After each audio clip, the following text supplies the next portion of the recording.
One of the exciting things about creating Aliens Colonial Marines is that it's not based on a movie, it's a sequel to a movie, a series of movies.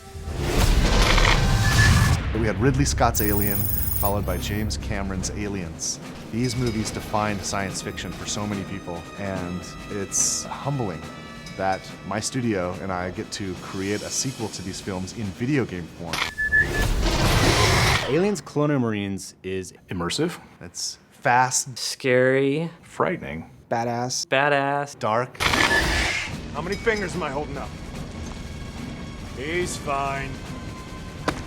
we tried to take that idea of a really interesting cast of characters and reinvent it a little bit with Colonial Marines. We're spending a lot of time on the authenticity, the feel of all the weapons, the presentation of the story.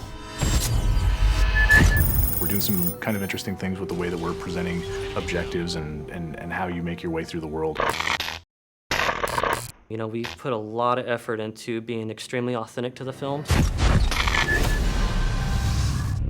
We're trying to be very much within canon, and we know that a lot of the hardcore fans take this very seriously. In the past, we've gotten some feedback on screenshots or on some of the videos released, and we take that stuff very, very seriously.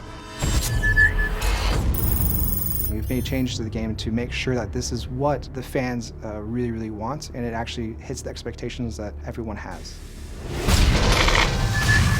Well, for one, I think one of the similarities that you would find between Cameron's Aliens and where we are with the game is really in sort of look and feel, tone of the game. It has what you would think as if Cameron was directing himself, and at least that's our hope, is that you feel like the cinematography feels correct, you feel like the look and feel of the weapons, the way the aliens move, is something that maybe he would have done if he was directing a game like this. So we want to present something that's as compelling and detailed and beautiful and exciting as the films, but in an interactive experience. So I feel really fortunate to have had the chance to have met with Ridley Scott.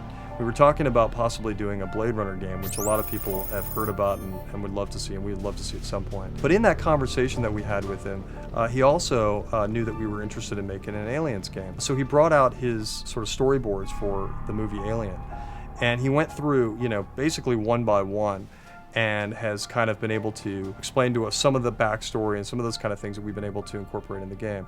And it was just an invaluable experience to be able to meet him and kind of get a perspective on what it is to have, what he originally meant to do with some of the aliens and that kind of thing. So that was really exciting. The environments in the game are obviously based on the ones from the movie.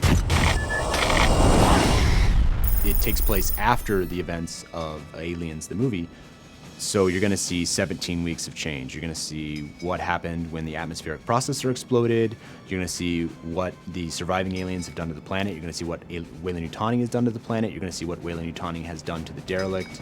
You're definitely going to see what happened in the 17 weeks since the events in Aliens, the film. If you enjoyed the films, you'll get double satisfaction from it because of all the connections that stays true to the canon. It's got a very strong story, it's got great action, it's got an interesting enemy, it's got interesting environments, it'll make you shit your pants from time to time. The Aliens universe is just cool. You're Aliens Marines and you've got this badass arsenal, awesome armor and gear, and you get to go kick ass. We're Aliens fans, and we've taken the risk to tell the story of what happens next. These aliens are gnarly. Like, Colonial Marines are badasses. They can handle anything, right? Except for this.